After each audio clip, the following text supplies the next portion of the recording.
1.1 is literature.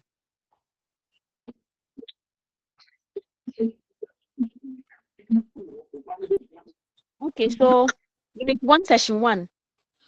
Literature can be any literary work that has artistic values that appeal to our emotions.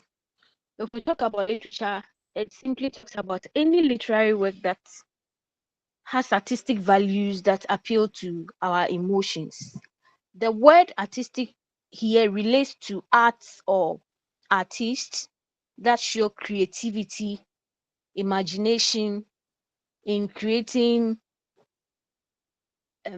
artwork that provoke things like music, performance, or paintings. Then literature could also refer to written works with intellectual values like novels, poetry, plays, or essays that convey thoughts and emotions through the expression of words. Basically, we have two types of literature. We have the oral literature and written literature. Oral literature is literature that has been handed down to us by word of mouth from our forefathers, or it is literature that is transmitted by word of mouth from one generation to the other. That is oral literature. It is verbally transmitted. Then the second type of literature is literature that has been documented. So we call it written literature. Some books will call it oral literature and written literature. Other books will call it written literature and unwritten literature. Unwritten literature is the oral literature. So anything that has been documented is what we call the written literature. The ones that have not been documented and are passed down by word of mouth are the unwritten literature or the verbal literature or oral literature.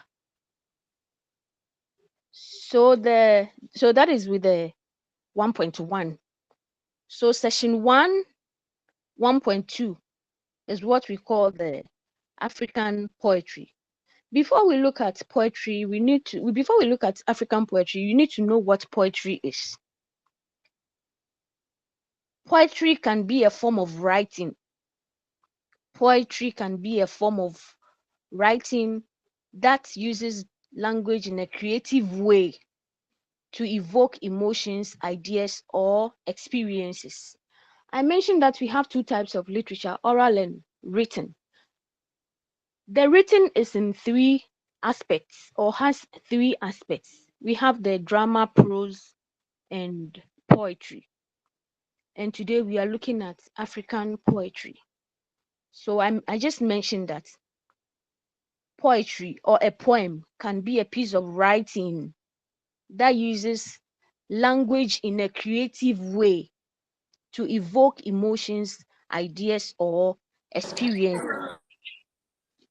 So that is with 1.1. So now let's look at African poetry. African poetry refers to poetry written by African poets.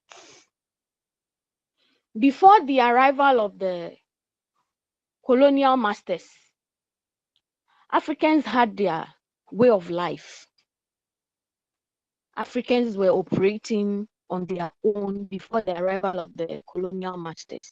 They had their own culture, they had their own identity, and they had their own ways of doing things. They were singing, they were drumming, they were dancing. They were reciting poems long before the arrival of the colonial masters. So when we talk about African literature, it simply refers to African poetry. It refers to poetry written by African poets that reflect African experiences, culture, and themes. Africa has 54 recognized countries. So poems from all these countries are termed as African poetry, whether written or unwritten. African oral literature, which is the 1.3, talks about the way of disseminating information from our forefathers to us, or how oral literature was transmitted from one generation to the other. That is the African oral literature. Literature that has been handed down to us from our forefathers. And examples are proverbs, legends, myths, folk tales, or folk laws. So that is with the African oral poetry. Poetry that was handed down to us by our forefathers by word of mouth. African oral poetry comes in various forms, reflecting the continent's diverse cultures and traditions. All these forms have common features like imagery, symbolism, rhythm, or the musicality of the poems that often focus on our identity as Africans, our communities, our history, and social ideas in general. Then the 1.4 talks about African written poetry. African written poetry is just the opposite of the oral poetry. It's poetry that has been written down or documented by some known poets in Africa. So let's move to section 2, which talks about the forms and features of African poetry.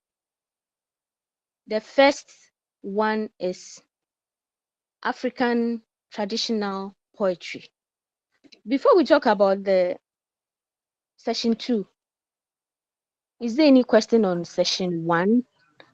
I have given you the definition of literature, African poetry, African oral literature, and African written literature or poetry. Any questions before we move to section 2?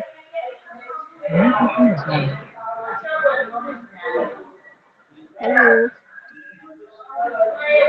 Please turn off your cameras. We are giving us feedback. Turn off your cameras and your microphones. Hello, madam. Yes, dear. Madam, please, can you slow down for us? It's like you are going fast. Oh, really? Yes, please. Okay. So is there anything Thank you want me you. to explain under No, section 1? no, so far I'm okay. Yeah, Yeah, I'm okay. okay. Yes. Okay. All right, thank you. So let's continue with section 2. Section 2.1. Don't see their cameras on. Please turn them off.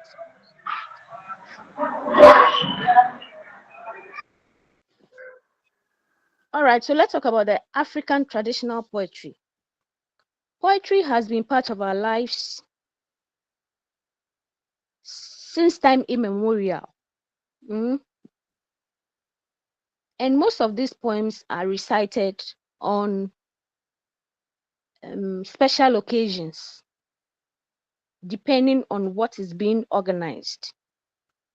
And we have trained poets who perform or recite these poems, and they are called the griots. The word there is not griot, it is spelled Griots. That is the spelling, and it sounds like griot, but it's not. They are called griots, and they are special people who have been trained to recite poems. So the African traditional poetry is mainly composed for these special people to perform during special occasions. And some of these poems that are composed are panegyric poems. Panegyric poems are praise poems, which give appellations to chiefs or important people in our societies. The first one is the panegyric traditional poetry that is composed to praise important people or chiefs in our societies. All the appellations we give our chiefs in our various societies can be called panegyric poems. Then we have what we call the elegy. An elegy is traditionally composed to mourn the dead or the death of a loved one. There's a difference between a dirge and an elegy. An elegy is a poem composed to mourn a loved one, but a dirge is a song. So please get the difference. An elegy is a poem composed to mourn a dead. A dirge is a song composed to mourn the death of a loved one. So the dirge is a song, an elegy is a poem. So please get that difference. Then another type of African traditional poetry is what we call the mantic poetry. It's in your book. The mantic poetry talks about spiritual insights. The mantic poetry talks about spiritual insights and deals with divination and prophecies. The mantic poetry talks about spiritual things or give us spiritual insights into divinations and prophecies. Then the next one we have is the pejorative poetry. It's not in your book, but it's something you need to know. Once we have what is called the panegyric poetry, the opposite of panegyric poetry is the pejorative poetry. Pejorative poetry is a poem that is written or composed to criticize, or it uses negative language to insult or mock people. Or you can say that pejorative poetry is used to cast insinuations or to ridicule people. In our local parlance, the Akans call it the ekutia, whatever. They call it ekutia. Let me put it that way. In our local parlance, the Akans call it ekutia songs or whatever, or poems. So they are poems written to ridicule people, to cast insinuations, to insult them, for them to turn from their bad ways. Then also we have the religious poems. The religious poems are composed for religious reasons. Some are for incantation, some are for pouring libation. Then we have the special purpose poetry that deals with war, hunting, military, or occupational activities. Then the last one under the traditional oral poetry is what we call the children's rhymes, what they normally use for their games or what they recite at school. A lion has a head. It has a big tail and a very small waist. Rain, rain, go away. All these are children's poems that excite them. So now let's look at section 2.2, nationalistic poetic groupings.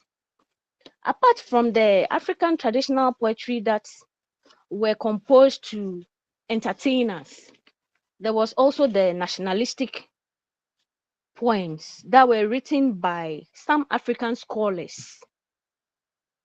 They were written by some African scholars that reflected a shared sense of nationality or national identity, culture, or political aspirations. We'll be talking later about the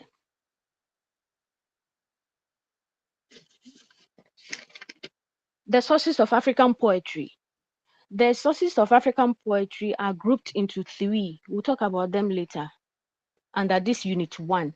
The pre-colonial era, the colonial era itself, and the post-colonial era. The African traditional poetry, I would say, were before the arrival of the whites or the colonialists. So they can be grouped under the pre-colonial poetry. It can be grouped under pre-colonial poetry. Then the nationalistic poetry groupings can be grouped under colonial era or the colonial poetries. So a nationalistic poetry grouping refers to a collection of poetry that reflects a shared sense of national identity, culture, or political aspirations. These are poems that express themes on independence. Some African poets started fighting for independence through their writings or through their essays. Independence or resistance to colonialism and cultural pride. The likes of Dr. Kwame Nkrumah, Wole Soyinka, that is Nigeria, Dr. Kwame Nkrumah, Ghana, Ngugi wa Thiong'o from Kenya, Christopher Okigbo from Nigeria, were all poets during the colonial era that wrote poems on independence or national identity. So that is with session 2.2. The African traditional poetry. They are the poems that we had before the arrival of the whites. Then the nationalistic poetic groupings came up when the whites arrived and they started writing poems on independence or how to free themselves from the colonial masters. Any questions before we move to session 3?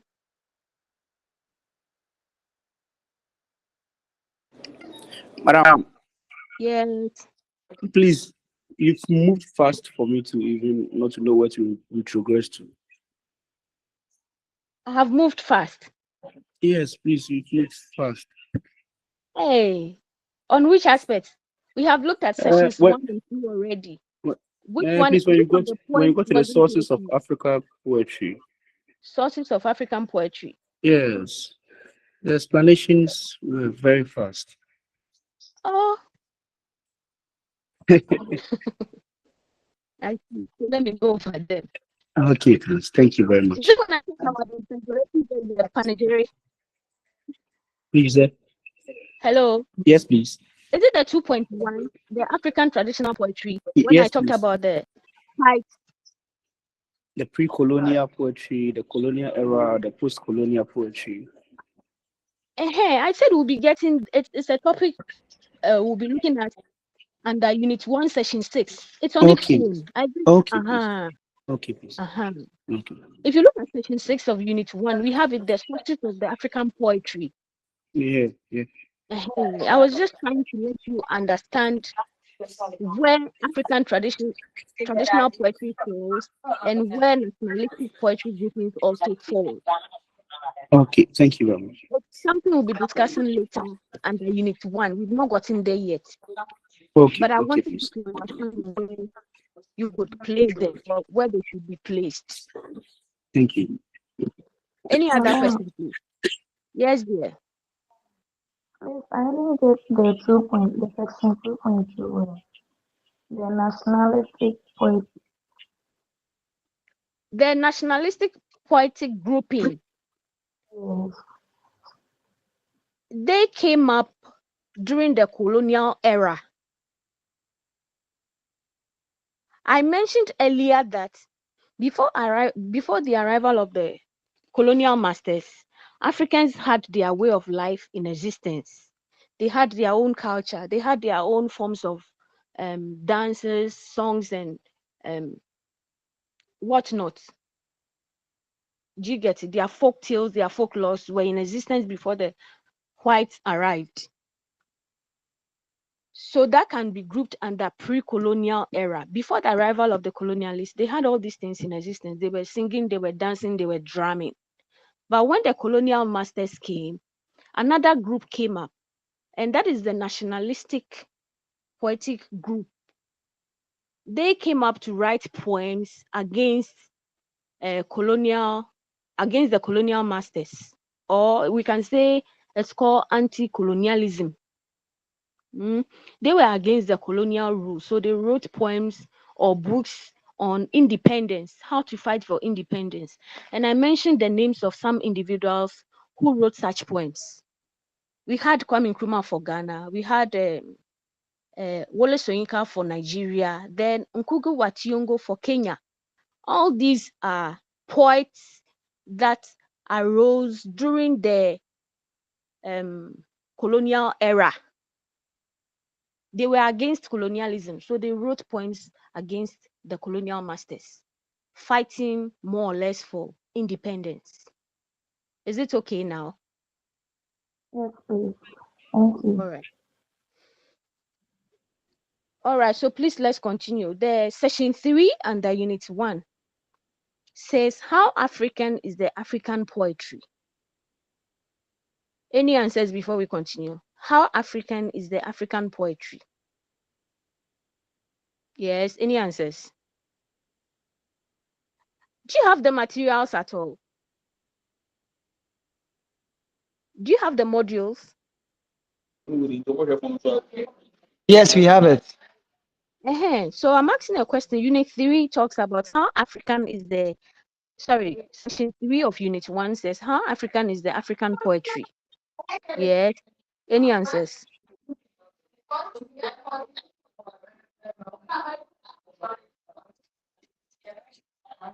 I'm listening. Oh, Please, I'm coming. okay. Please, you said unit. Unit 1, session 3. The question there is how African is the African poetry? Any ideas? How Okay, madam, African? please. Can I? Yes. You want to Okay, try? so yes, please. Okay. Okay, so when we listen to some of our African poetries, some of them portrays our culture. It talks about our culture in a sense where it involves like maybe the food we eat or how it's expressed. Very good. Yes, any other? Please come again. No, I'm asking the whole class. Any other point to raise? You've explained it well. Thank you. Any other point to raise? How African is the African poetry? Yeah.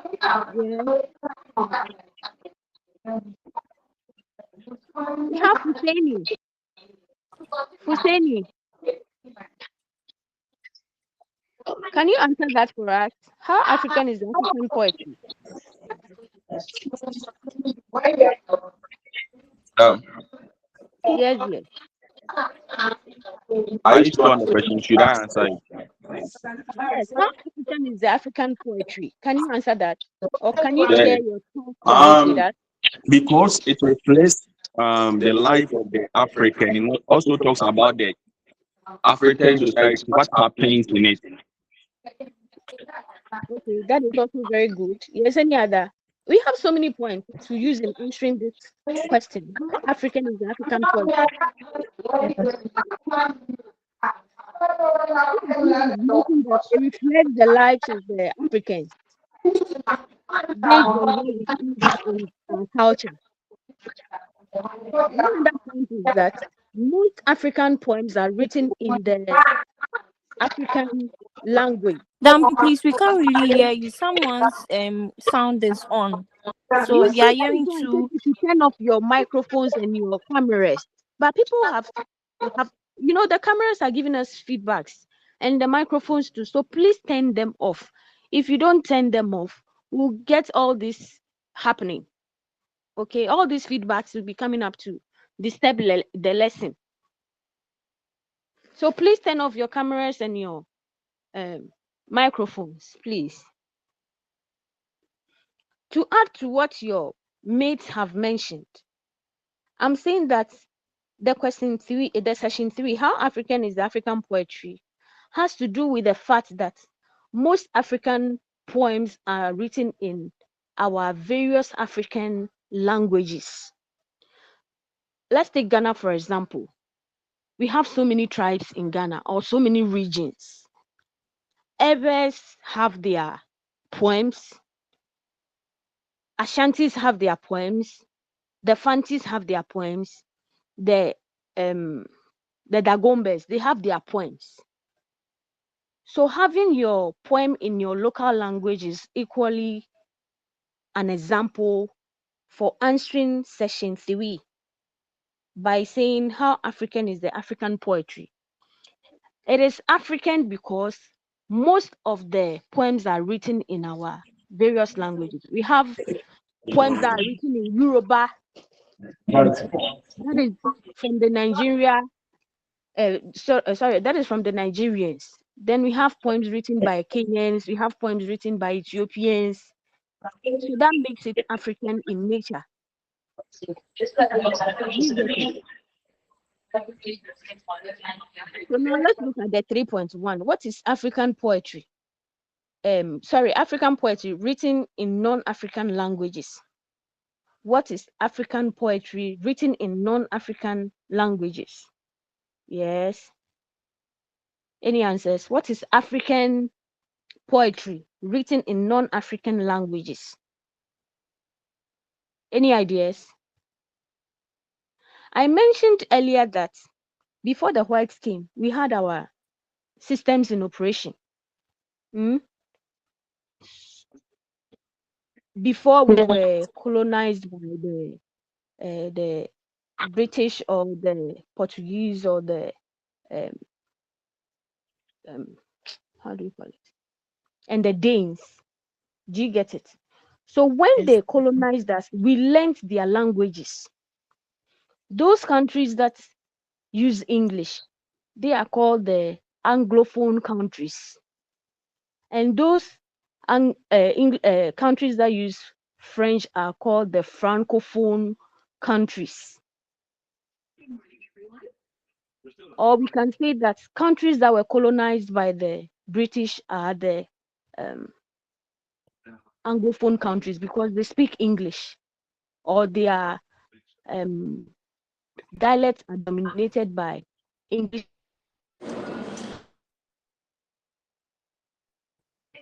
language. So the 3.1 African poetry written in non-African languages are simply poems that are not written in our local languages, but they are written in either French or English. That is what the 3.1 is saying. African poetry written in non-African languages are simply poems that are written in French or English. They are not written in our local languages. Are we okay on that? Yes, please. Then the 3.2 is African literature written in African languages. I've already explained that. We have our own. So, madam. Yes, dear. So can you say that African poetry is written in a foreign language? We have African poetry that has been translated into a foreign language. Okay, so the non-African languages, can we also say that they are written in a foreign language? Yes, English and French.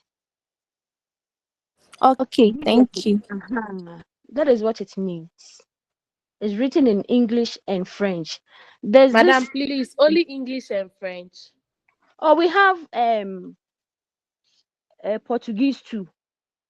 Okay. But I don't know of any Ghanaian poet that has translated his or her poem into Afro Portuguese. Do you get it? Yes, madam. There's this author called Ama Daku. Have you heard of her? Yes, please. Ama Daku. She wrote the book Faceless. Yes. Beyond the Horizon. Yes. And The Housemaid. She's a Ghanaian. And an author in Ghana. But she has some of her works written in French just because she wanted a wider readership. So sometimes because you want a wider readership, you translate your poem or your work into another language so that it transcends the borders. So it's the same thing we are talking about. So we have people who have written poems, but they are not in our local languages. They are in English or French because they want a wider readership. They want people from other countries to read about what they are trying to talk about. Are we okay on that? Yes, please. Okay. So that is for the 3.2. Then the section 3.3 talks about the linguistic categorizations of the African poetry. The linguistic categorizations of the African poetry. That is what I just spoke about. That is either the Anglophone English language, Francophone French language, or Afro-Portuguese. The Afro-Portuguese is what is written in Portuguese language. It is in your book. Then the last one is what we call the indigenous language. The indigenous language is our local parlance. The poems we have written in our local languages, they are the indigenous poems. So the 3.4 are the factors that characterize African poetry. What are some of the factors that characterize African poetry? The first one is the indigenous traditions. Poems were written about our lifestyles as Ghanaians or as Africans. That is the indigenous tradition. Then we have the colonial history.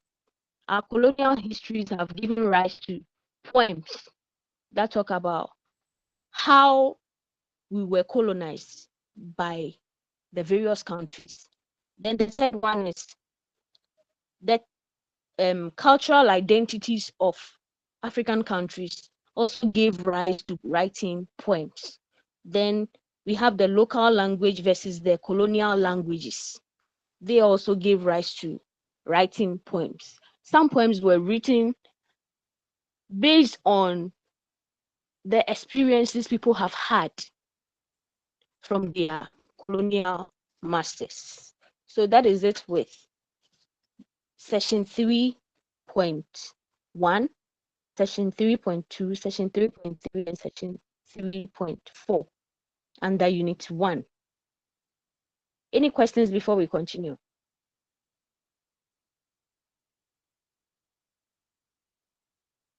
Okay, the session 4 under unit 1, we talk about the elements of African poetry. Madam, please, a question. Okay.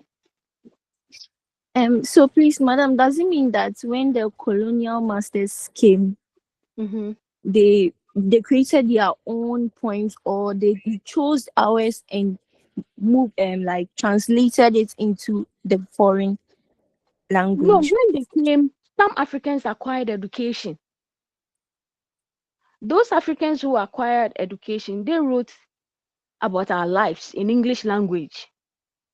It wasn't the European masters that translated our poems. No. Oh, okay. Africans who went to school, Africans that gained education, they wrote poems about our lives. Before they came, there was no poem written in English because we were not educated. Let me put it that way. Do you understand? Okay. Yes, But we had poems that were recited during occasions. They were not written. They were handed down to us by word of mouth. It was when they came and our forefathers gained education that they started writing poems in English and French, depending on the country. Do you get it? Okay. So it wasn't the colonial masters that interpreted or translated. Okay. Ghanaians who gained education wrote the poems in English and in French. Okay.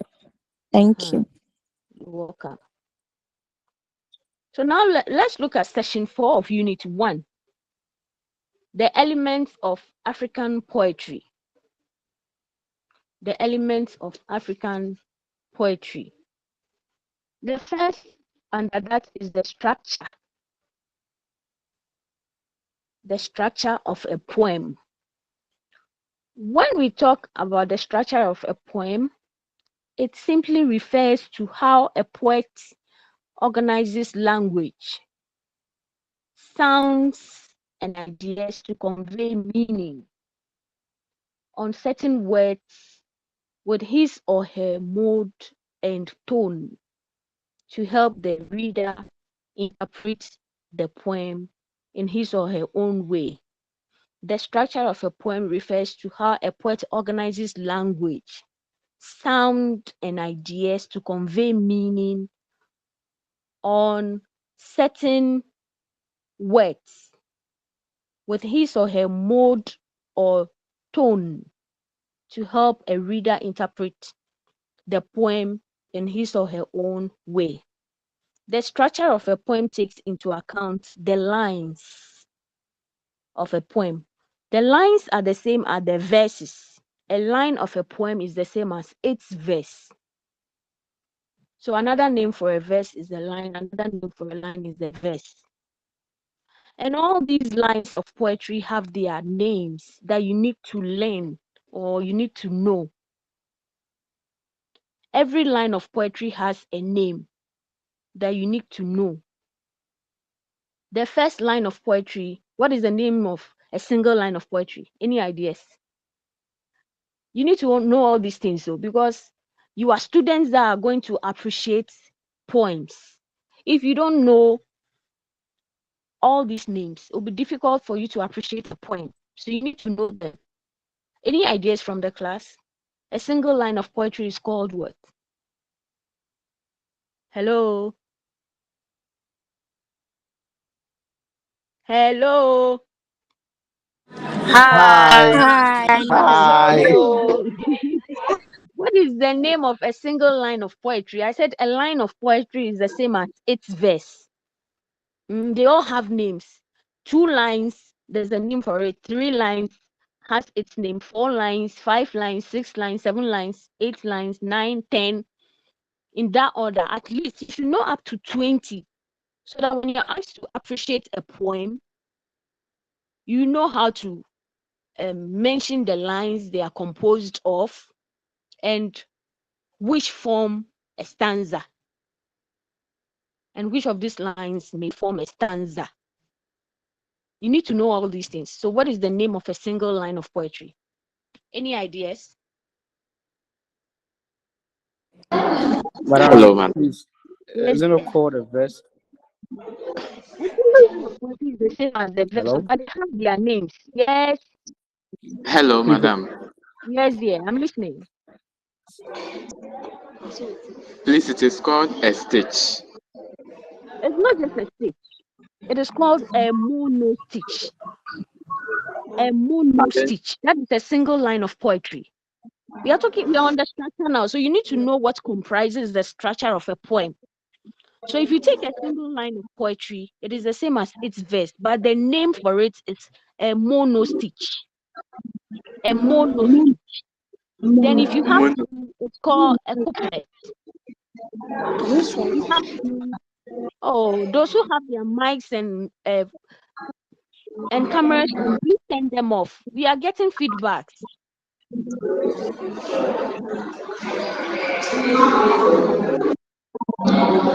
Mono.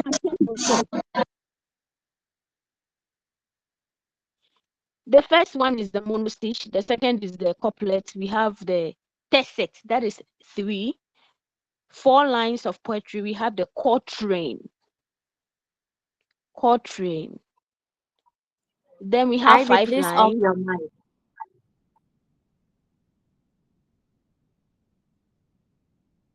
Please, Madam, is there any other ID on the page? I'm the one delivering the lesson. Someone just said, Ivy, please turn off your mic. Yes. Madam, please, can you go over the lines and their names again? A moment, please. A moment. Okay. Someone is calling to join.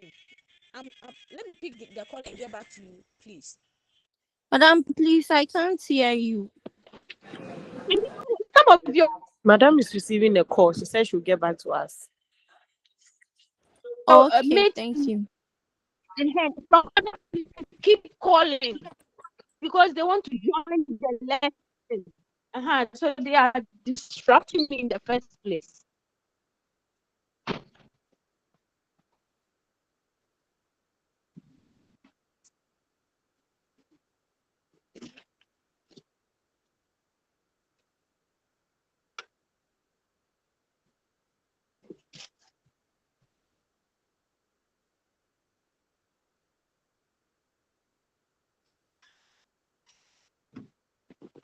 Okay, hello. Hi. Hello. hi. Please, I'm back. Hi. I was saying that every line of poetry has its name. You need to know. Madam, If you please, don't your know sound them, is far. oh, sorry. If you don't know them, you will not be able to appreciate your poem fully. For you to appreciate your poem, you need to know all the names of the various lines of poetry. Then I started by saying that The first line of poetry is called a monostitch. MONOMONOSTICH.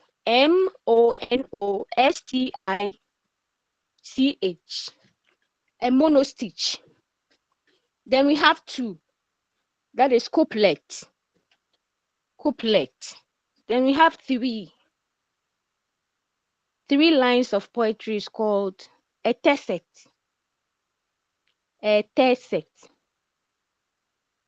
Four lines of poetry is called a quatrain. Some people say quatrain. Fine, that is how it's Madam, written. please, the third line again. Tercet. CERCET. The third line is a tercet.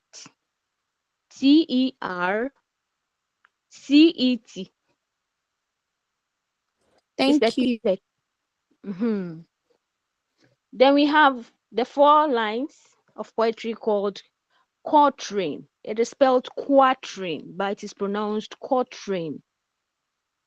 Mm.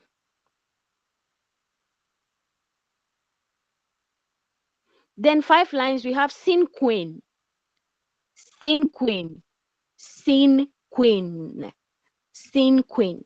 Then six we have sestet. Some people call it sestet, but it's sestet. Sestet. Some people call it sestet, but it's sestet. Then seven lines we have septet. Septet. Septet. Then the commonest that we all know is the octave. Octave. 8 lines of poetry is octave. The next one we have 9 lines of poetry, and it's nonet. Nonet. Nonet. Then the next one we have 10 lines of poetry. It's called the dizaine. Dizaine. You can Google them later or even ask AI. It will give you all the names up to even 100. But at least you should know up to 20. Okay? You should know up to 20. The commonest we all know are the octave and the sonnet. We have more than that. We have the villanelle, we have the there are many. Vigintal is I think for 20 lines. Villanelle is for 19. And you need to know the compositions, what they are made of. Okay, whether 3 tercets and 1 quatrain in that order, or 5 tercets and 1 quatrain. That will give you 19 lines. You need to know all of them later. Okay, so let's continue. At least I've given you 10 for today. Then the next one, under the structure, we'll talk about the stanzas. What is the stanza of a poem? I'm asking the whole class. What is the stanza of a poem? I think the stanza of a poem is a group of lines. Very A good. group of lines. A group of lines that form one unit. So the stanza of a poem is a group of lines that form one unit. You know, when you are writing a poem or when you have a poem under study, the poem should have an introduction that will rise to a climax, and after the climax falls down to the conclusion. So if you have each unit of a stanza giving you the introduction, the climax, and the conclusion, we say they are stanzas. And a stanza can be made up of maybe 2 lines, 3 lines, 4 lines, 5 lines, 6 lines, 7 lines, 8 lines, 9 lines, or 10 lines. That can form a stanza depending on what the poet is using for his introduction or what the poet is using as his introduction that will lead to a climax and the conclusion.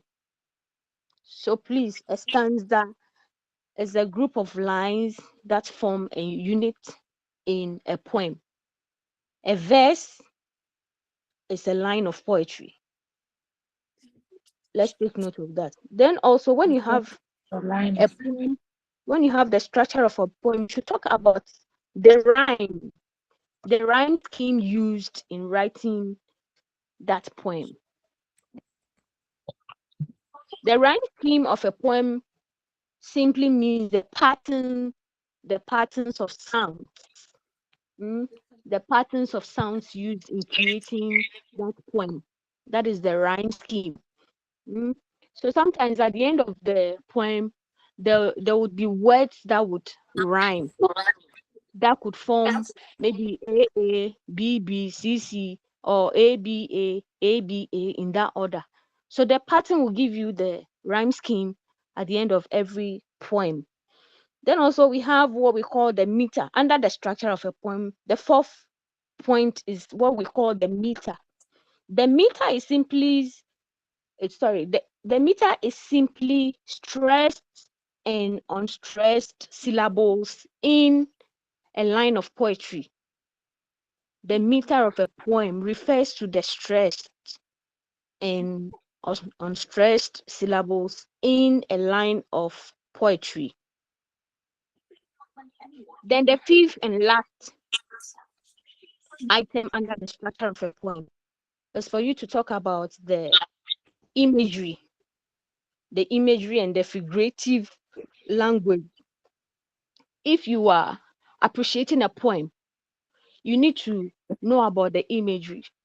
We'll talk about imagery under session 5. That is the next one. But imagery is simply the mental picture that is created in one's mind when reading a poem. The mental picture that is created in a reader's mind in reading a poem or any piece of imaginative writing. Then you need to talk about the figurative language. Figurative language has to do with the literary devices that have been employed in writing the poem. The figurative language has to do with the literary devices that have been employed in writing the poem. This is where the metaphors, the similes, the assonance, alliteration, personification, oxymoron, irony all come in. So individually, you need to study these things on your own. You should, as literature students, who is giving us feedback like that? As literature students, you should know what metaphor is at this point in time. You should know what a metaphor is. You should know what simile is. You should know what personification is. You should know what oxymoron is, because you need all of them in appreciating a poem. If you read a line of poetry, you should be able to know what figure of speech has been used there. If it's metaphoric, you let us know. If it's euphemistic, you let us know. If there is irony or oxymoron in use, antithesis, synecdoche, you should be able to tell us that this line is talking about this figurative language. So these are the points you need under the structure of a poem. You look at the lines, you look at the verses, or the line is the same as the verse. You look at the stanzas, you look at the rhyme scheme, you look at the meter, you look at the imagery or the figurative language. All right, so the next one is the 4.2. Elements of African poetry, 4.2. The 4.2 talks about the subject matter or the themes of a poem. No story is written in vacuum. Every story is written based on something that has happened or something that is about to happen for us to take a cue from or for us to learn from. So every writer writes based on this, having in mind that maybe my story will inspire someone to change from his or her bad ways, or my story will motivate someone to do something good. That is why stories or poems are written. So if you're talking about the subject matter or the theme of a poem, it is paramount, because your poem should not lack substance. There should be a reason why you are writing the poem or the story. So every poem must have its own subject matter or theme. There is a difference between the subject matter and the theme. There is an underlying difference between the two. For what we know from essays, we all know that the theme of a book or a poem is the central idea of that poem. The theme of a poem is its central idea, the central idea of what the poem is talking about. The subject matter confuses a lot of people. The message of the poem is its subject matter. The message of the poem is its subject matter that involves around an event or a topic. So we can say that, maybe I can say the subject matter of my poem is love. The subject matter of my poem is love. That is the message I am putting across. What then is the theme of love? What then is the theme of love? I can say that the subject matter or the message of my poem is love. That is the subject matter. What then is the theme? So the theme of that story, of that poem, will be love can be painful, but it is worth it. Love can be painful, but it is worth it. That is the theme. But the message I am putting across will be on love, will be on racism, will be on romance. That is the subject matter. But whatever you are trying to convey in that subject matter is what we call the theme. So please get the difference. They are not the same. The theme is not the same as the subject matter. The subject matter is the message I am putting across, but the theme is the underlying message within the subject matter. Is that okay? Then the 4.3 talks about diction.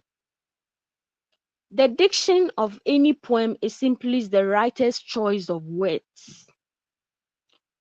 The diction of any poem is the writer's choice of words.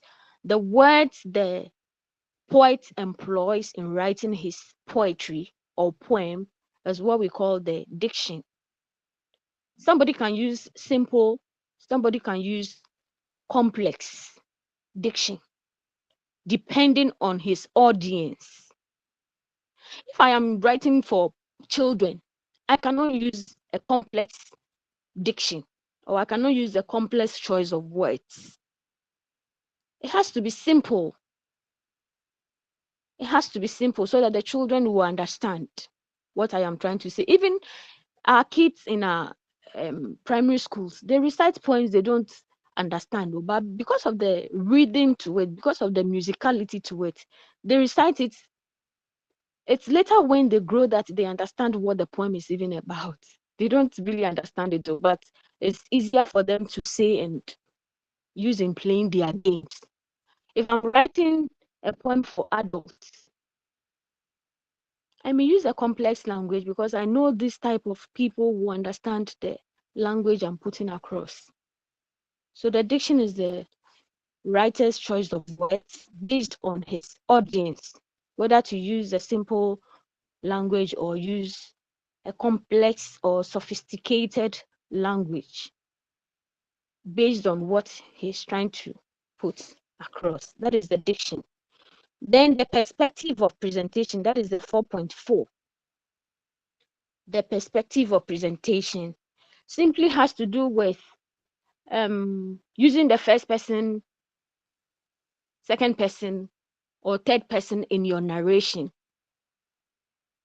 If you're using the first person, sometimes it's about our own individual experiences that we write about for people to learn from. So the perspective or presentation has to do with whether you are using the first person, second person, or third person in your presentation. Then the last one under 4.5 is what we call the performance. Performance. All poems are meant to be performed. I mentioned at the beginning of the lesson that we have two types of literature, oral and written. The written is subdivided into three. The written literature is subdivided into three. That is poetry, prose, and drama. Poetry is best appreciated when it is what? Recited or performed. Poetry is best appreciated when it is recited or performed. Prose is best appreciated when it is read. And drama is best appreciated when it is performed or staged for us to see. So if you have poetry, first and foremost, it should be performed on a specific occasion. Nobody just gets up and starts reciting a poem. You can do that in your house, all right, but basically it has to be before an audience that would appreciate what you are trying to convey to them. Mhm. So there should be a performer. Then there should also be an audience. If you have poetry, there should be a performer. There should be an audience that will listen to whatever you are talking about. Then we have it should have a special occasion. So we are talking about the features. So these are the features of poetry. There should be a performer, there should be audience, there should be an occasion. Then there is what we call verbal variability. Verbal variability. And this has to do with the oral literature. Nobody can tell me that a story that was handed down to us by our forefathers in the 18th centuries is the same in this 21st century. There is what we call the verbal variability, in the sense that whatever that was handed down to us has passed through so many generations. So along the way, people improvised and added to these stories and subtracted from them. The stories that were handed down to us, people improvised based on the exigencies of the time. People always improvise by adding to it and subtracting from it. So this is what we call verbal variability. Simply to say that whatever we inherited from our forefathers today will not be delivered verbatim. Some portions have been taken out of it, and some portions have been added to suit the exigencies of the time, for people to understand better what we are trying to share with them. Or we can say that there is flexibility in the production of all the folk tales and folklores we inherited from our forefathers. So that is it with session 4 under unit 1. Any questions, please, before we continue with session 5? Any questions? Hey, no question. Hello?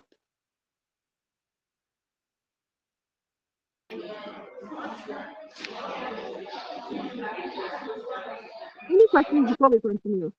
All right, so let's continue with session 5 under unit 1.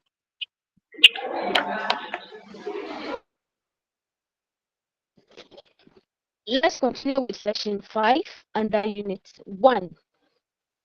The 5.1 is, yes, dear.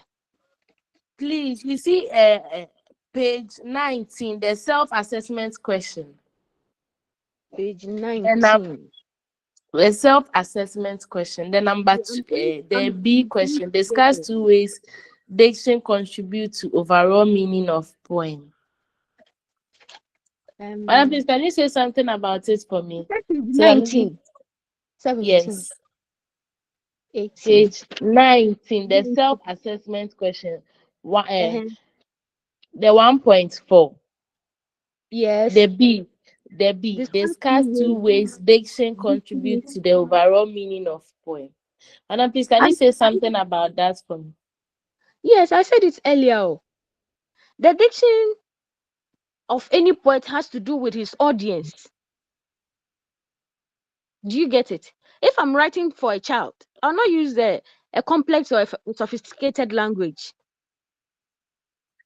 Okay. If I'm writing for a child, I'll use a simple language that the child will understand. So that is what it implies. Okay. Diction contributes to the overall. It has to do with the audience. Okay, madam. What will appeal to my emotions as a reader of that poem? You get it? So you have to consider the age of your audience or the ages of your audience. Then you use either a simple language or a complex language. I talked about it earlier. Okay. You get it? Yes, please. Hello, madam. Yes, yes. Madam, please, can you please go over the written literature and then the oral literature with their components, please? The oral literature, I said earlier that it is literature that has been handed down to us by our forefathers, or it is from one generation to the other by word of mouth.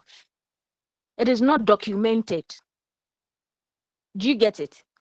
Oral literature. Some books will call it oral literature and written literature. Other books will call it written literature and unwritten literature. Unwritten literature is the same as oral. It means it hasn't been documented. Whatever the poem is, it's not written in any book, or it's not written in any other language apart from our local parlance.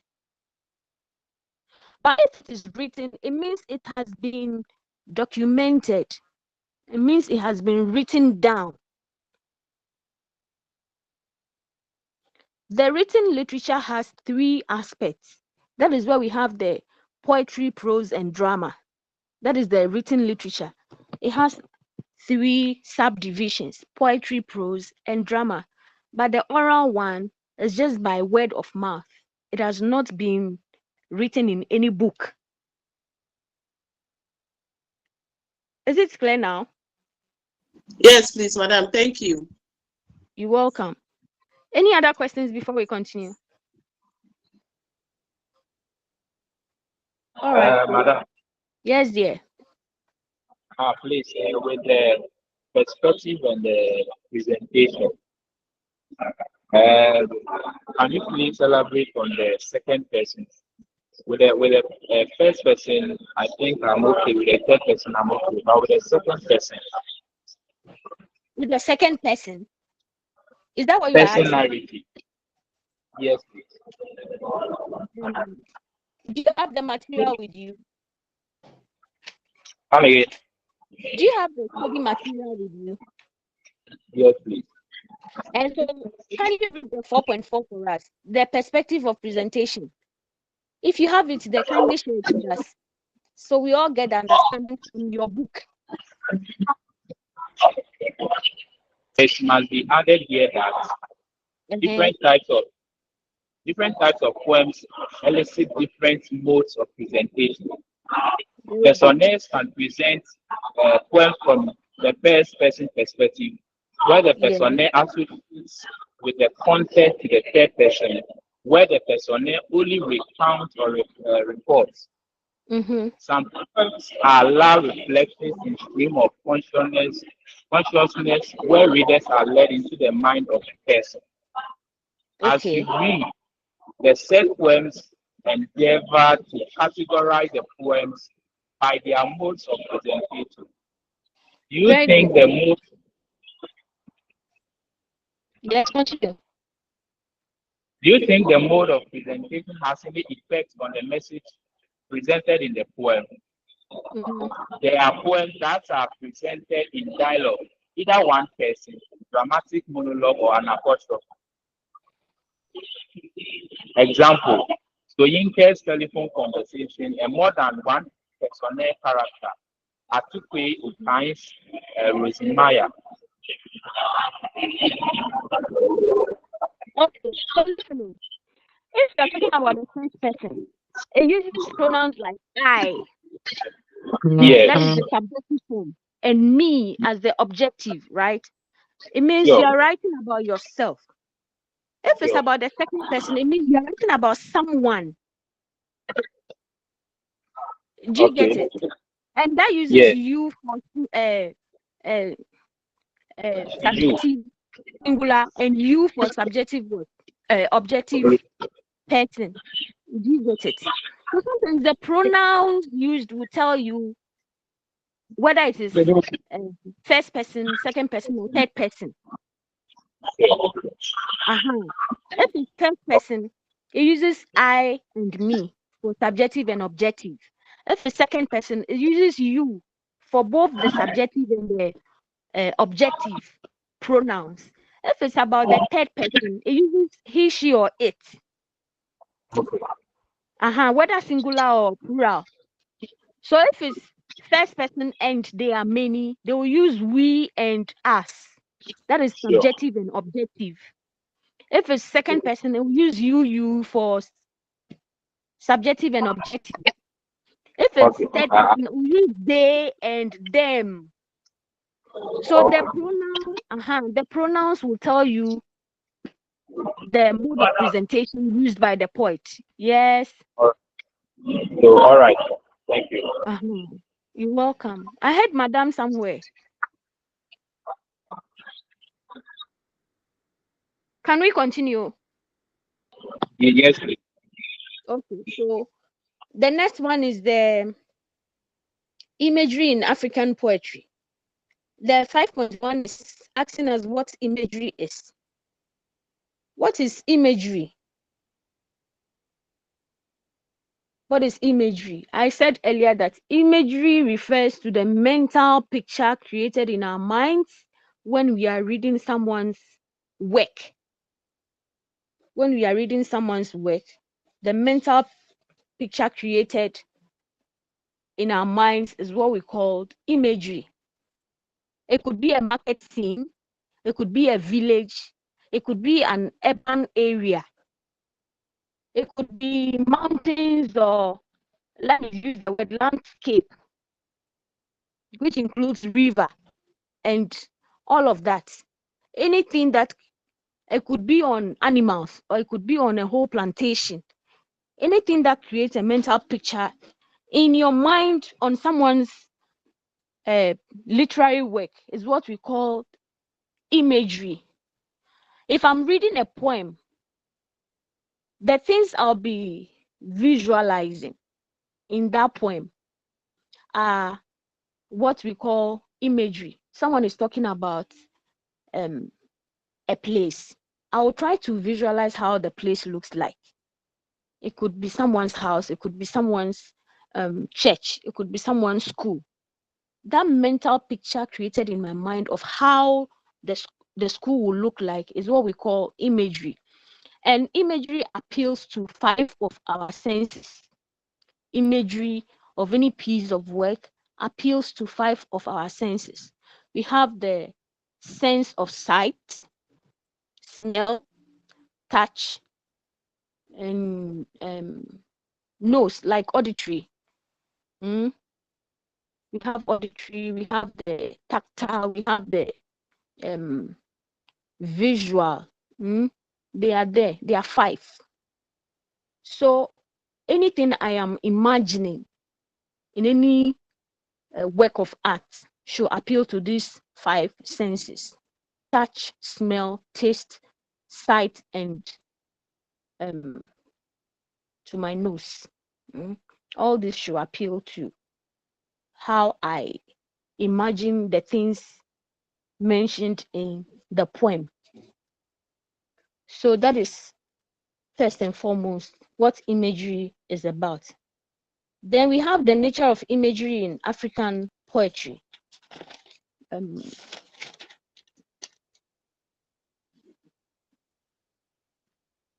Someone take 5.1 for us, please. What is imagery? Someone should kindly read that for us, please. What is imagery in African poetry? One means Yeah. by which the language of literature particularly African poetry, differs from literal language in the use of imagery. What Yes. comes to your mind? What comes to your mind when you see the word imagery? Two words Yes. come up: image and imagery. Mm-hmm. Hence, image refers to the word picture that creates pictures to bracket as usual, auditory, textile, or a description Mm-hmm. of some visible thing or objects. An Okay. image, therefore, is a representation of realities that appear to the sense. Imagery, therefore, imagery, however, refers to all words which refer to objects and qualities which appeal to the sense and feelings. That's Gray, Mm-hmm. 1984 to 102. In Mm-hmm. other words, imagery is the conceptual utilization of the image in a literature text. It creates sense impression in reader's mind. Mm-hmm. Imagery is also called figurative language or literary devices.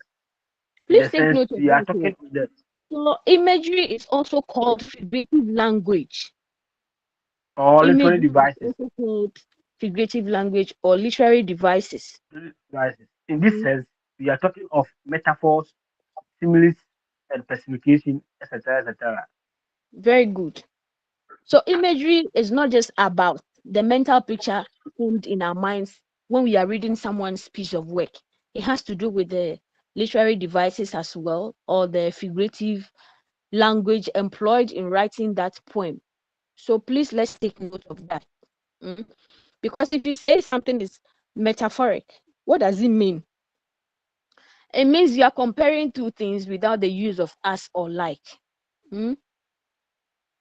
You are comparing two things without the use of as or like. So whatever you say that sounds metaphoric will create a mental picture in someone's mind. If you say something is personification, what is the meaning of personification? It is giving a human attribute to a non-human element. That will equally create a mental picture in your mind. If you're talking about the sun smiles at me every morning, that will give you a mental picture. That is an example of personification. The sun is not a human to smile, but it's been given a human attribute. So that would make you imagine how the sun would smile like. You get it? So let's take note of the fact that imagery has to do with figurative language as well as the mental picture that is created in our minds concerning someone's artistic work. Then the 5.2 talks about the nature of imagery in African poetry.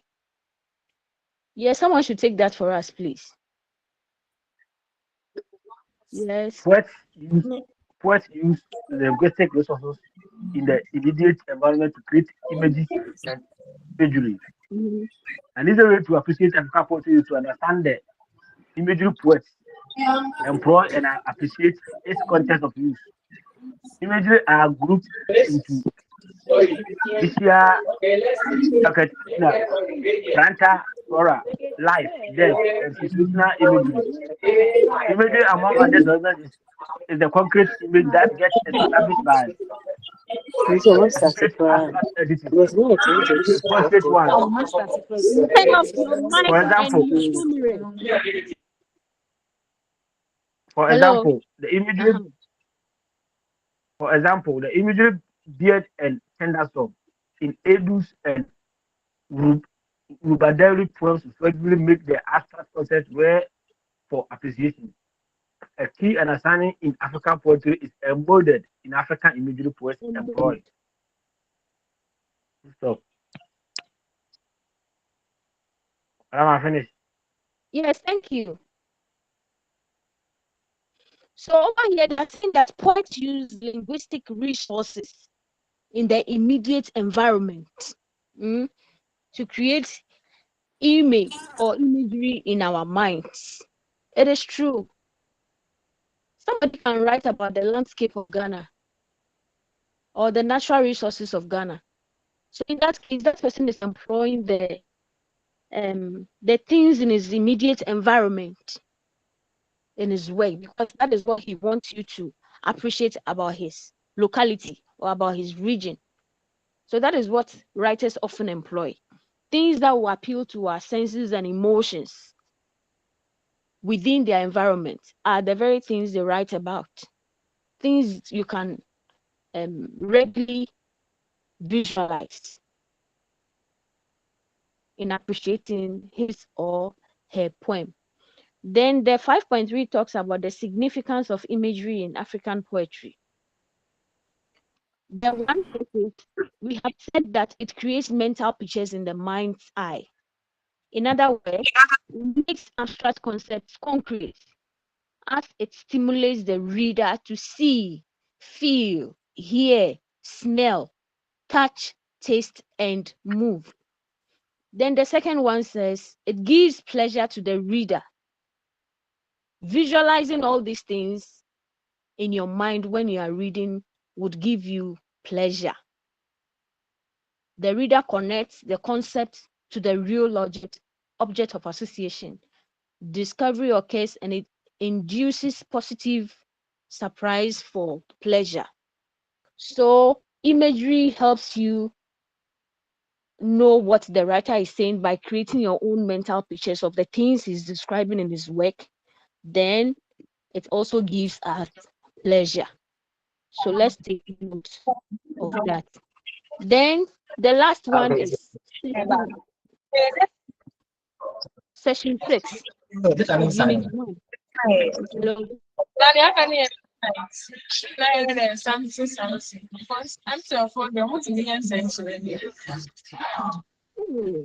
Are people in this class at all, or they are doing their own thing?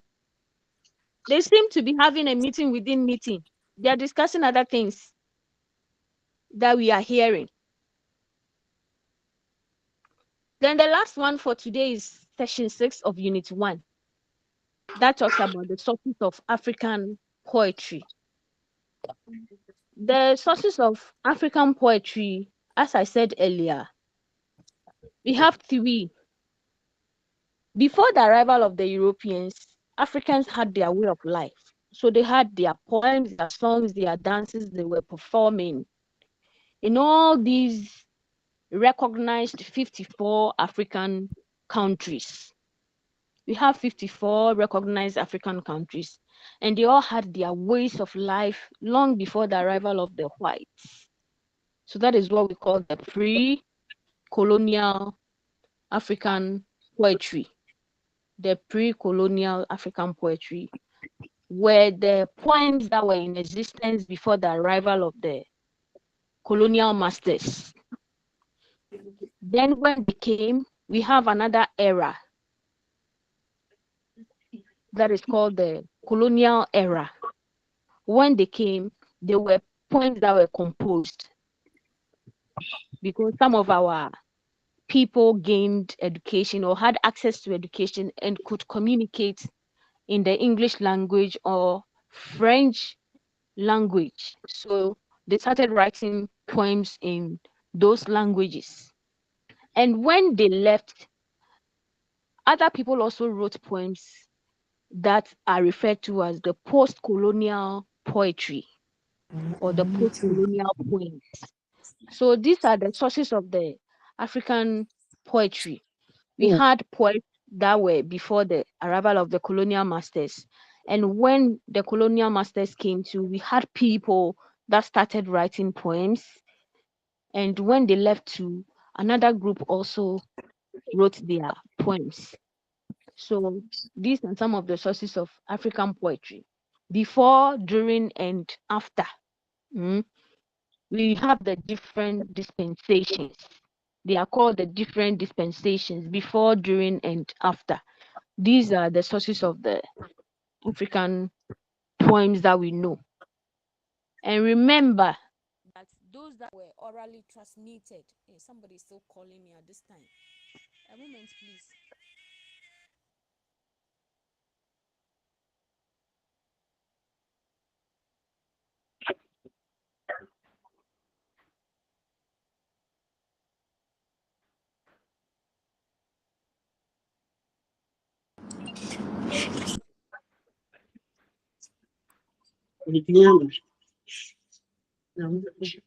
What is on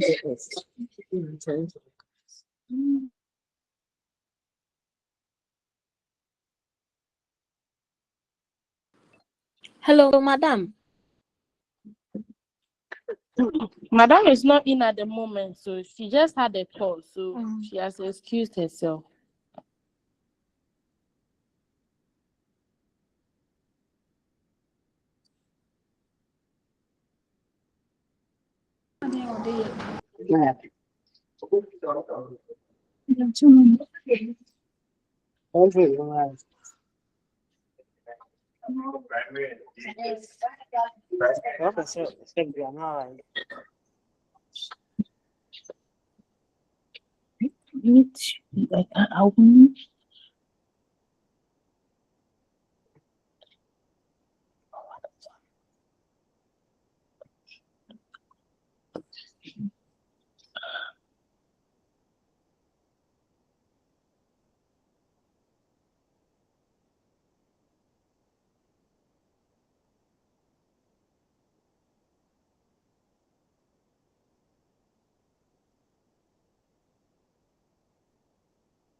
Please, I'm sorry. Oh, a lot of your mates are calling that they couldn't join. That is why I keep going off. I'm so sorry. Hello. Okay, madam. Hello, hi. Okay, madam. A lot of people couldn't join the lesson. Who is talking there? So someone just called me from Accra that she couldn't join because she's been trying and it's not working. Before we go, please, let me chip this in before it escapes me. How many centers are online today? I know I'm taking it nationwide. I know I'm taking the course nationwide. So I expect people from Accra, from Boku, from Tamale to join. May I know those who have been able to successfully log on to today's lesson? If there's anybody here, Madam hello, Daniela from Accra. Daniela from Accra. Hey, someone just called me from Accra that she couldn't join. Madam, Solomon from Accra. Madam. Hello, madam. Please, I'm from Grace Kumasi. from Gipos. Kepu is there. Center there, right? UCC. How many are you? We don't know our actual numbers though, but we were eagerly waiting for you. The few that were here were about 5. I thought it was supposed to be face to face. Then later I was prompted that it was supposed to be an online class. Princess, So all of you are supposed to join. Hello, madam. Please, we are from there are a Kumasi. lot of people still looking for where the class is actually ongoing without knowing it's online. It's online. I think the problem is how the timetable was arranged. You know, I logged into a different class earlier, and later I was told it wasn't African poetry.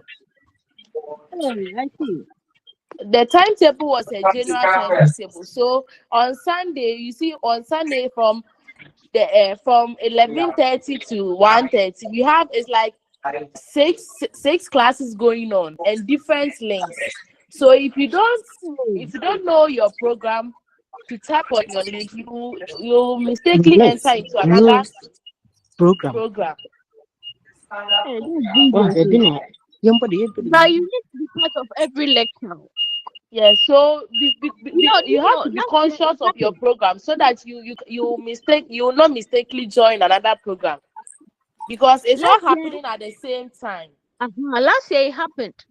So I had to create another link to send to all my students when it was time. I created a general platform, like WhatsApp platform for all of them because I got the numbers of the courseworks. Because the last the first Google meeting we had, we were like 90 something, but here we are 50. It means a lot of people hasn't joined. Yes. And it's nationwide, so all of you are supposed to join. I know you. I'm sure you'll be over 100. You'll be over 100 Yes. with this particular course. And last year, what happened was some did not join until it was time for presentation. That was when they started looking for me. Meanwhile, they have seen my number there, and they could have contacted me long before the presentation date. And madam, Yes, yeah.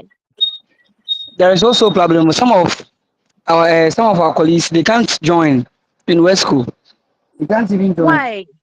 We don't know. We have been trying to help them, but they can't join. So some of them, we are using one phone. 5 people using one phone.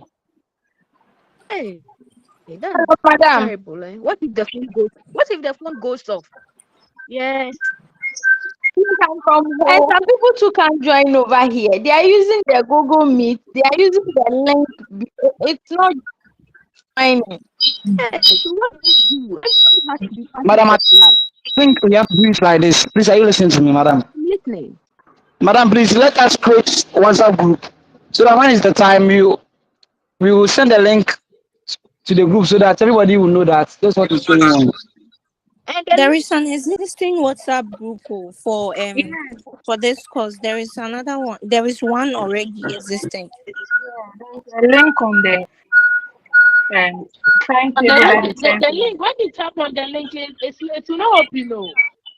Not Yes, it's not the no. link, not the one on the timetable. There is an existing how do you call it, WhatsApp group. Someone Please, joined me. Someone joined so me. the administrator add because the link on there. So if you add, it's not Please, it's not what The the group we one. have is African Studies. yes.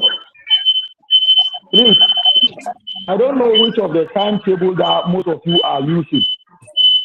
Are you using the 2025-2026 Semester 1 Bachelor of Education, Primary Education online classes link? Yes, Please, please. are you using that one? Yes, No, please. please. You should check that timetable.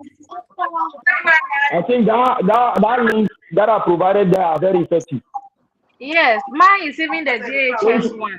So that was what I used to join. Okay. Okay. Yes, please. And say even that one, you can't. Some of them can't join. When Wow. they can't use that link. no, that is what we are all supposed to use. Both the facilitators and the students.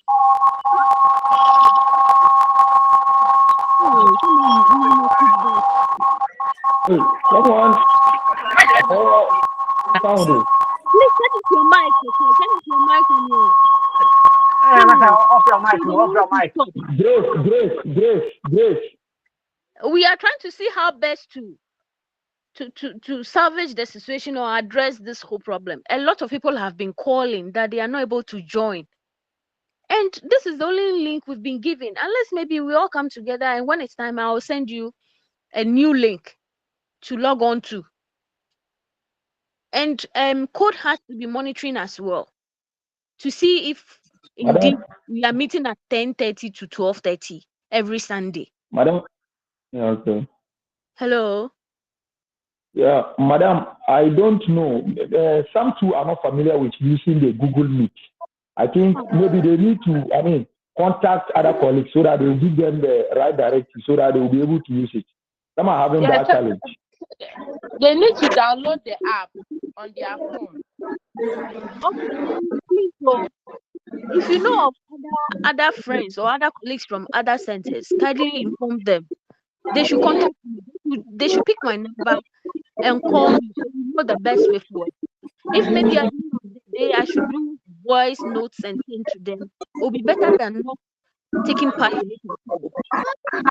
So yes, dear. Madam, please, Yeah. what of the WhatsApp group? We don't have any WhatsApp group.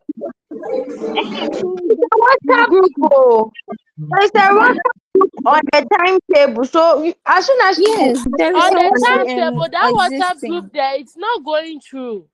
No, but we've that's what joined. I I'm use part. to There access is a WhatsApp group it. existing There's right a now. WhatsApp.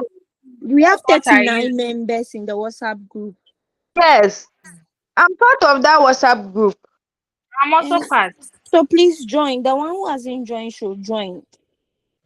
Or we should this one. There's no administrator. Like if we have the group admin's number, you just send your number to him or her so that he joins you.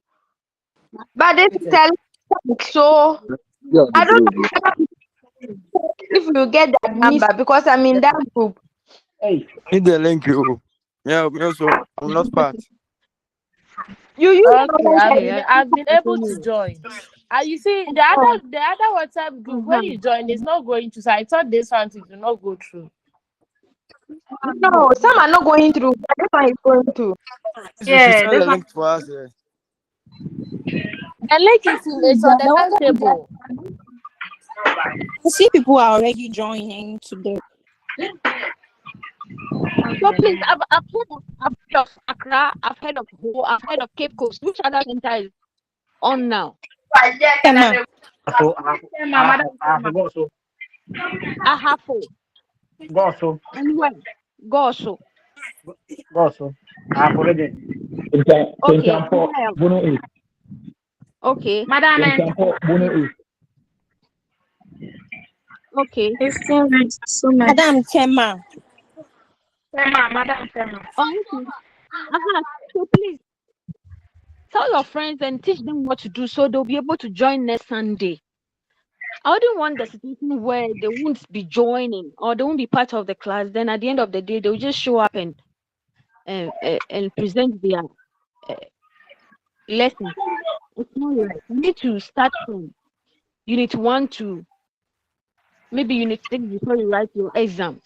So kindly tell them to join. If they've not downloaded it, they should download it and start using the Google Meet. Please relay the information to all your friends who have not been able to join. I'll try my best, create a WhatsApp group and send voice notes on everything we've done today. So that those who did not join today would get to listen to whatever we have discussed. Okay. Madam, Yes, dear. please, I think the WhatsApp group has been already created. So the coordinators is like they are recording. So maybe you can take the video and post it in the group. The WhatsApp group has been created, but not for all those who could not join today. Right? Some Okay. people haven't joined the WhatsApp group we are talking about. Some people haven't joined. Madam. But the lectures is being recorded, so those who haven't joined can. Madam, please, I'll I'm take the video. find the link. So Madam, they didn't come. Oh, Madam, please, I think that this is the problem. Some people are not following their courses and the time they have class and all that. So they get to find it difficult to allocate where they are supposed to be. but they should be So at the cognizant end of the day, by now. we can send messages to all the groups that we have available, and some of them will not get, and someone will even be asking a question like when we are already done with the class. So I think some people So are what not do you think we following should do their about course it? and they are not comparing their courses to Yes, the they are not. timetable. Some people they don't know their course they are doing. All they know is they are offering maybe Yes, social they are studies offering and English. So they are waiting for social studies and English. During the course registration, they did not carefully look at their programs. yes They are doing, to so they compare don't it know to what the they are doing. timetable That's the and know that problem here. this time I have this course, I have to go. So they are always missing. sometimes someone will come and talk on the page, Now, all any these of the things should page. have been mentioned. Listen, all these things should have been mentioned to you during orientation, or Madam, it was or mentioned during orientation. It was mentioned during They During said orientation. orientation, I think many they people will did not contact participate. us on the original UCC page. So even the timetable, they sent it to the original weekend program page. All the program, hey. they sent it to it. So if it was mentioned during orientation, then it means the coordinators can't do anything about it. You, the students, would have to Yes, maneuver. they have to know their whereabouts. You have Yes. to know that you offer this course. Then you navigate around. But if you are just there, you'll be missing. You'll be missing class by The all the control, classes. I was receiving calls to let Some people people know in that the group asking the which lesson was group ongoing. which link is leading to the RME and English, forgetting that they have to do all these things. They are just Please, concentrating on Many the people are only subject. Yes, focusing to on your friends the, if the, they students the is the if subject, source they of get all the this. major they related. chose. They chose maybe social studies and English. Yeah, they think they're only doing social studies and English. Yes. Nothing. That's the problem here. Hey, So, and that would be I like difficult. we think are they like didn't they are doing during the African poetry. orientation. Some people are During doing the African orientation, poetry, but they don't know they are doing African poetry.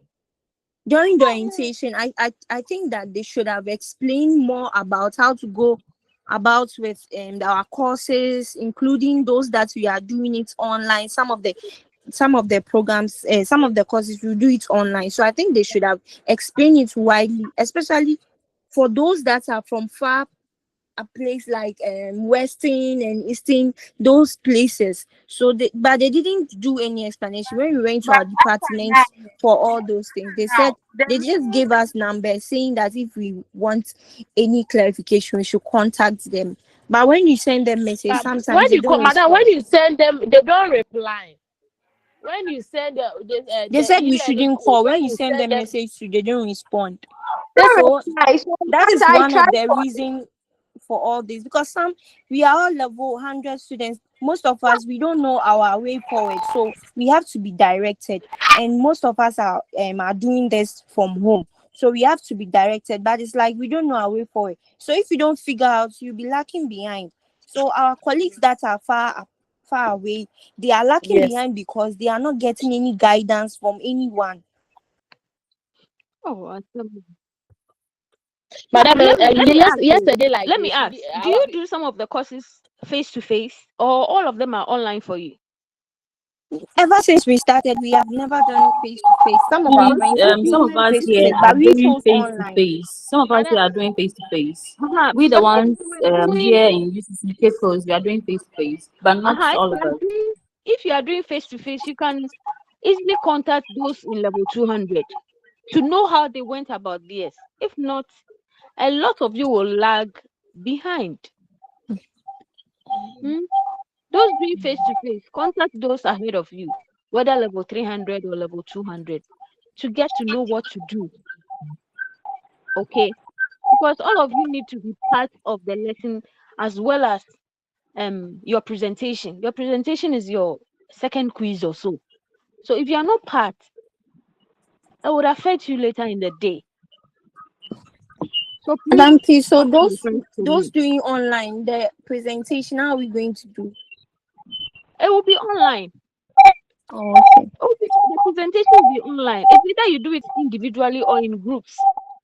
Maybe what I did was, if maybe Accra Center, you are 10, all of you form a group.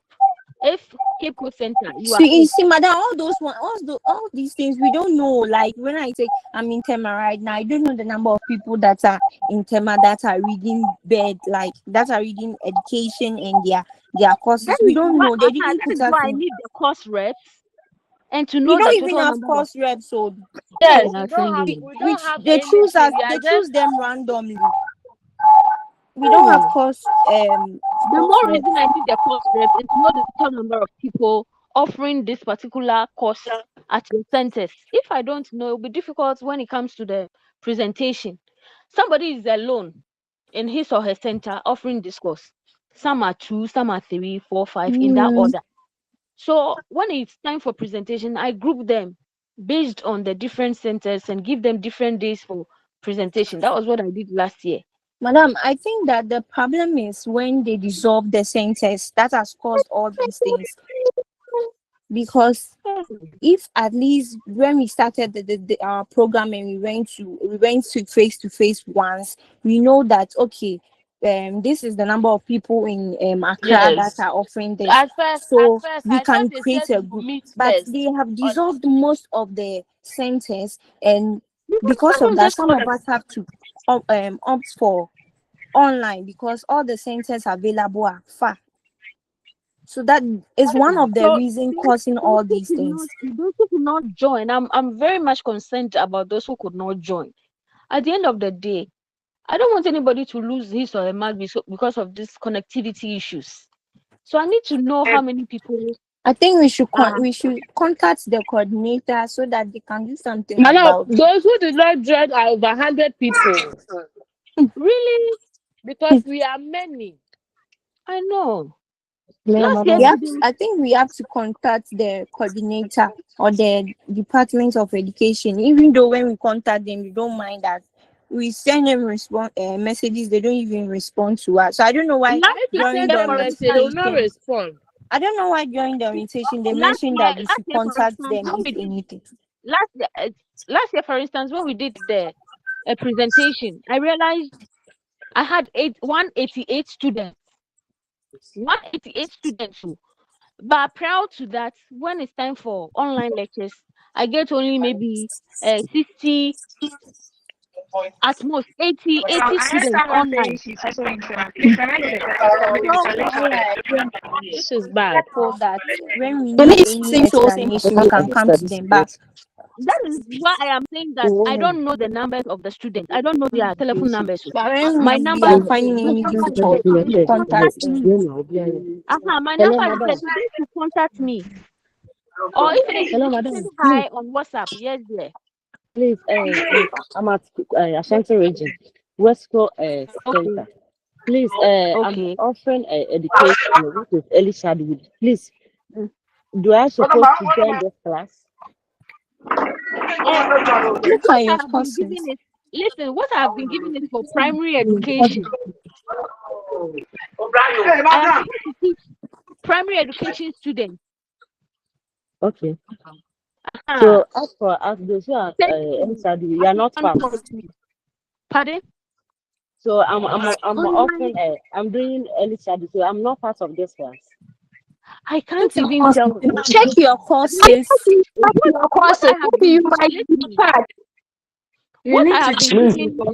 don't check. Please, to the one asking about all these things. Hello, madam. Yes. Madam, please let me put in some words, please. I think what we have to do, my colleagues and I, what we have to do is that you check your registered courses, draft your own timetable according